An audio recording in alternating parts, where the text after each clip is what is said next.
Not right away, though. The planet didn't give man a hearty welcome. Nature should not be underestimated. At all times, life was no bed of roses. Human remains with marks of predators' teeth bear witness to that. Yet it was hardship that engendered and fostered reason.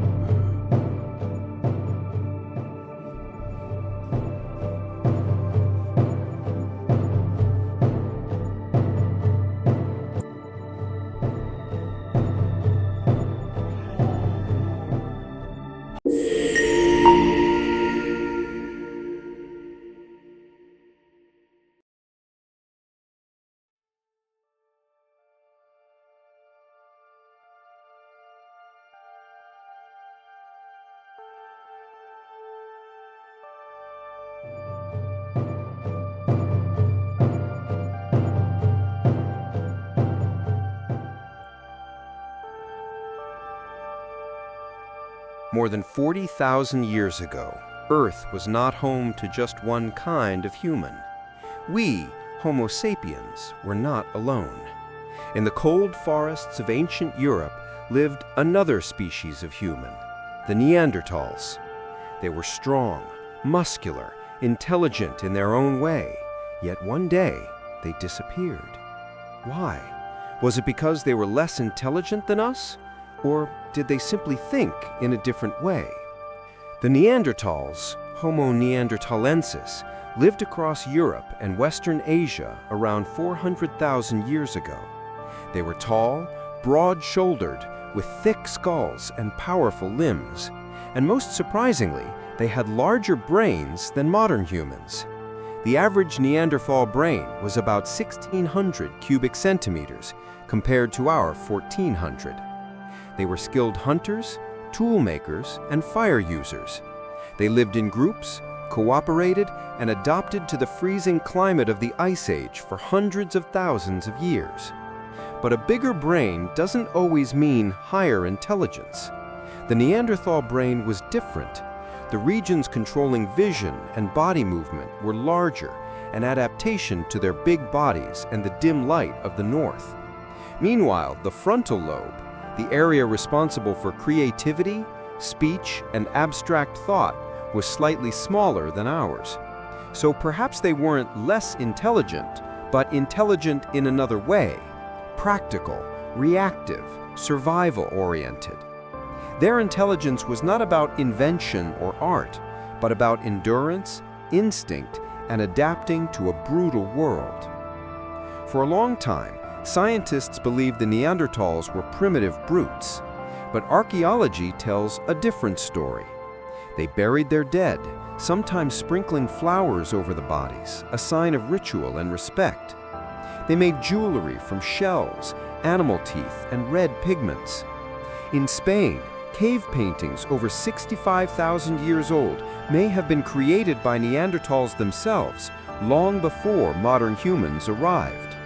They even produced glue from pine resin to attach stone blades to wooden handles, one of the earliest examples of chemical innovation.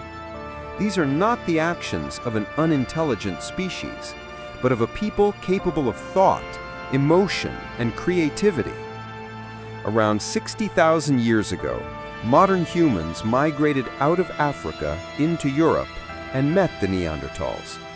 Two human species face to face.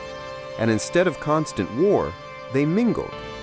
Genetic evidence proves that almost everyone outside of Africa today carries 1 to 2% Neanderthal DNA. That means they didn't vanish without a trace. They became a part of us. But within 10,000 years, the pure Neanderthals were gone. Why? Maybe because the Ice Age ended and their environment changed faster than they could adapt. Maybe because Homo sapiens were more flexible, more cooperative, more numerous. Or perhaps because we had language, complex speech that allowed larger groups to plan, imagine, and build together.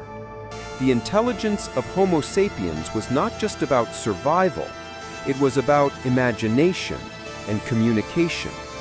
The moment we could speak of things that didn't exist, ideas, plans, beliefs, stories, we built a shared world. That world of imagination became our true strength. Neanderthals could make fire, but perhaps they couldn't tell stories about it. They could hunt, but maybe they couldn't pass knowledge across generations through myth and memory. That small difference in imagination changed everything. Not because the Neanderthals were stupid, but because we learned to dream beyond survival. And yet, the Neanderthals never truly disappeared. They live on in us. Their genes influence our skin, our hair, even our immune systems. Some of their DNA helps modern humans resist cold weather, fight diseases, or process sunlight. In a way, the Neanderthals didn't lose. They evolved within us. They became silent ancestors, hidden in our blood, shaping who we are.